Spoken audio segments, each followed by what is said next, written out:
we are concerned about the ethics of AI art and its impact on the livelihoods of artists, and the ability of artists to maintain control over use of their creations. Effective 31st March 2023, AI art, as in Midjourney, DALL-E, etc., is not permitted in new titles for Chaosium's community content programs, including the Miskatonic Repository, Johnstown Compendium, and Explorer Society. I did not like this. I did not have a positive reaction to Chaosium's new policy for reasons I'll get into. I've since come to the conclusion, though, that Chaosium made the right call. I've still struggled, though, with articulating why. Enter Brandon Sanderson, who in January 2026 gave a keynote speech arguing against AI art. His remarks were meaningful to me and, I believe, are important to our community in general.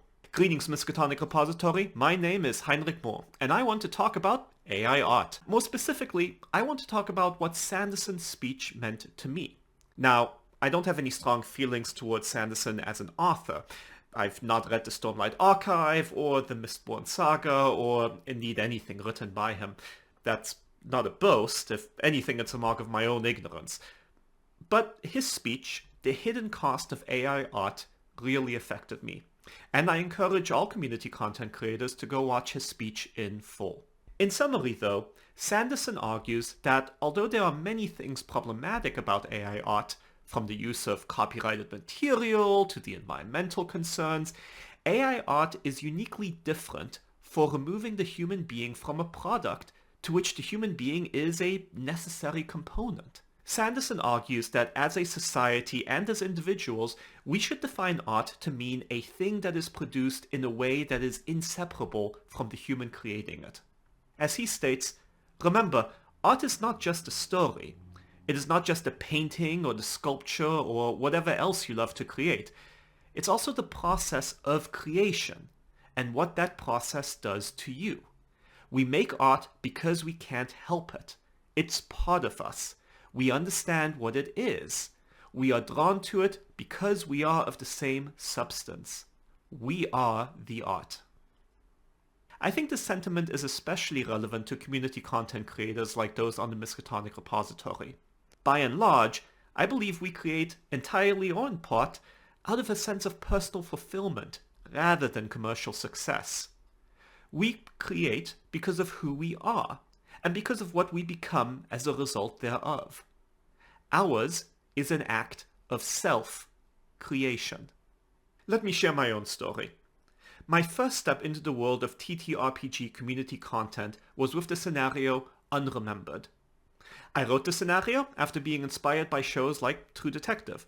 It caused me to delve into the mythos of Carcosa and the King in Yellow in a way I never had in my casual homebrew games. It was also the first time I explored an idea I continue to come back to. Namely, what if a scenario starts after the bad thing has already happened? My second scenario, Little Torches, predictably starts after the bad thing has happened. This scenario also started my exploration of another core theme to which I would return, that investigators are just the prequels to the cultists they will later become, and that future investigators will have to confront. My third scenario, The Great Trap, then went on to feature as a villain someone who might have been a former Call of Cthulhu investigator. These scenarios gave me the confidence to produce the character creation guide, which reinvented for Call of Cthulhu the types of character guides I had used throughout high school and college. That book also got me into contact with Alex Guillotte and his layout wizardry, and he would go on to illustrate my guide to Carcosa. All these experiences define who I am, and the work I create. Now, I said that when Chaosium released its policy on AI art, I was pretty unhappy. This is because the Guide to Carcosa was also my first and last foray into using AI art. At the time, I was in the middle of writing the Carcosa guide and just discovering AI art and the power it seemed to promise. Perhaps, like others, I felt like AI art let me speak in a language I did not otherwise have the ability to express. But as I would come to find, it was a false promise. What was created through those AI generators wasn't my own language. Worse, I was cheating myself out of the very things that bring me joy in being an artist. I go back to the scenario The Great Trap. As part of that scenario, I decided to try to learn to draw my own art. It went poorly. Specifically, and this is a spoiler for the scenario, I tried to draw a Lovecraftian creature known as a Yithian, a member of the great race of Yith.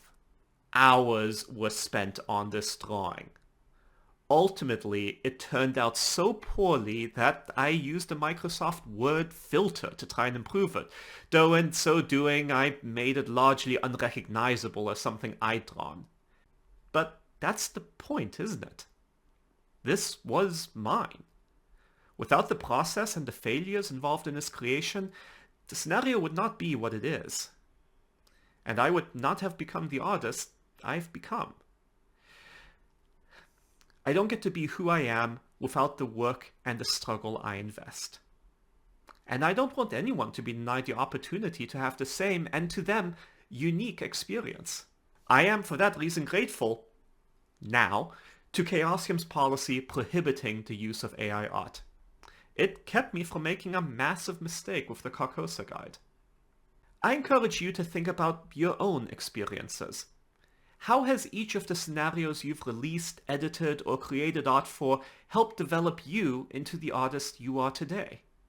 How have your experiences helped you share your unique nightmares with us, and in so doing, helped us create new nightmares together? I look forward to hearing about your experiences in the comments. Until then, thank you for listening, and as always, stay tuned for more.